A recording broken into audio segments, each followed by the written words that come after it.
E aí, galera do canal, beleza? Aqui é o professor Pablo mais uma vez, mais um vídeo do nosso INSS, né, na nossa série de dicas de preparação para a sua prova do INSS. Muita gente estava pedindo aí nos comentários, muita gente pediu também no evento do Madrugadão da Língua Portuguesa, dicas sobre crase. E, sinceramente, eu acho que, de fato, é possível que caia a questão de crase na prova do INSS, tá? Agora, vamos repassar aqui o que é fundamental você lembrar a respeito das questões de crase elaboradas pelo SESP. Usualmente, a banca pede para que você explique, ou melhor, julgue a explicação que ela fornece de por que o acento grave foi empregado em determinada frase. Esse é um padrão de questão, ou seja, julgamento de regra. Padrão de questão número 2. A banca solicita que você indique se o acento grave empregado em determinada expressão está correto ou se está incorreto. Padrão de questão número 3 pede para você se você pode inserir um acento grave ou retirar um acento grave de determinada expressão sem alterar sem prejudicar a correção gramatical e sentido original.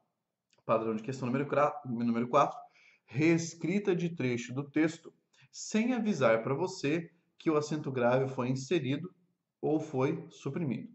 Então vamos lá, para cada tipo de questão. Primeiro caso, se a banca pedir para você explicar ou analisar, né, a explicação a respeito de por que foi empregado o acento grave indicativo de crase. Qual o procedimento? Você tem que olhar lá e ver a regência, tentar perceber a regência, ou seja, de onde sai a preposição, de onde sai o artigo ou pronome demonstrativo que ali está. Quando for um caso de regência verbal ou regência nominal, e daí sim vai exigir que você compreenda se o A saiu de algum lugar. Agora, o que me preocupa é, na verdade, o caso em que não é necessariamente por causa da regência da expressão.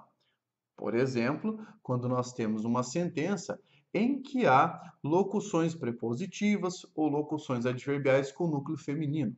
Vamos pegar um exemplo aqui. É, João ficou à beira do abismo.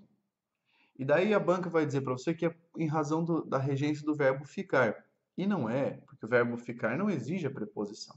Esse à beira do abismo foi aplicado ali porque você tem uma locução prepositiva, à beira de, certo? Então aqui você tem outra justificativa. Não é porque a preposição saiu de algum lugar e porque o artigo estava ali na frente. De fato, você tem preposição e artigo, mas a justificativa que a banca forneceu não estava correta. Então, esse é o primeiro caso. O caso de você aplicar o acento grave em alguma expressão, certo? De você empregar o acento grave em alguma expressão ou não.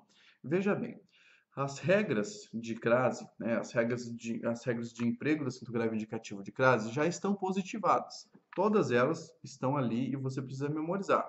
Casos obrigatórios, casos proibitivos, casos facultativos. Agora você vai lembrar algumas coisas básicas.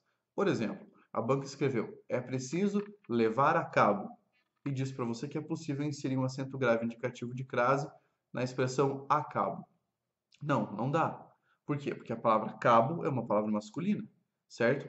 Então você lembra aquele macete que eu costumo falar? Que é diante de masculino, crase é pepino.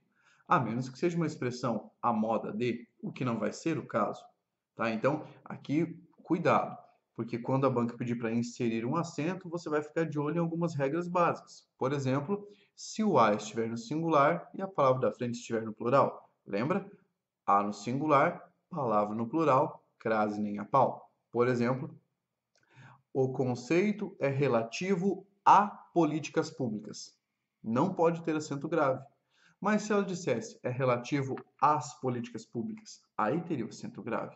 É nessa situação que eu peço para você trocar a palavra feminina pela palavra masculina e ver se você vai trocar a por ao. E aí sim você vai perceber que crase nada mal e pode colocar o acento grave. Beleza? Nas questões de reescrita de trecho do texto, quando a banca disser para você que a frase está correta, uma das primeiras coisas que você vai procurar, na verdade, é o acento grave indicativo de crase. Para você perceber se a banca não inseriu alguma coisa, geralmente ela vai inserir o acento grave indicativo de crase à frente de um verbo, diante de um verbo, porque não pode, né? Diante de ação, crase e marcação. E também naquele caso do A no singular, palavra no plural ou a palavra masculina. vai inserir o acento grave. O grande problema ocorre quando a banca retira o acento grave. Então, analisa a frase original e veja se a reescrita não retirou o acento grave que era obrigatório. Perfeito? Eu sei que há algumas questões polêmicas com isso, e quando houver um tempinho eu gravo um vídeo só com as questões polêmicas de crase. E ainda nós podemos mencionar uma situação, e essa é uma situação bastante importante, aquela em que a banca examinadora vai configurar uma sentença da qual é possível retirar o acento grave. Tá? E aí não vai haver prejuízo para a correção gramatical. Lembre quais são os 4 casos facultativos: após a preposição até, diante de pronome possessivo feminino no singular, diante de substantivo feminino que não seja religioso ou histórico e diante da palavra dona, que são os casos facultativos. Entretanto, há alguns verbos que possuem dupla regência, na verdade, com o mesmo sentido, ou seja, você pode inserir ou retirar a preposição. O CESP já empregou isso em uma questão, que foi o caso do verbo atender. A banca disse que seria possível retirar acento grave, sem prejuízo para a correção gramatical ou para o sentido original. E, de fato, a questão estava certa. Beleza? Então, essa aqui uma dica breve sobre acento grave indicativo de crase. Faça os testes, na verdade, de trocar a palavra feminina pela palavra masculina. Observe ali as regras e, é claro, muita dedicação, muita atenção para a prova. Perfeito? Você está estudando aí, está nessa reta final rumo ao concurso.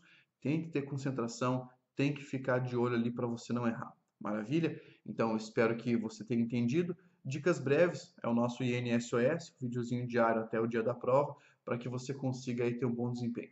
Maravilha? Espero ter conseguido ajudar você. Deixa aí o seu comentário, faça a sua inscrição no canal, compartilhe essa ideia aí, por gentileza, e sugira os próximos assuntos para essa nossa série aí. Valeu? Grande abraço. Você já sabe, continue estudando e força, guerreiro!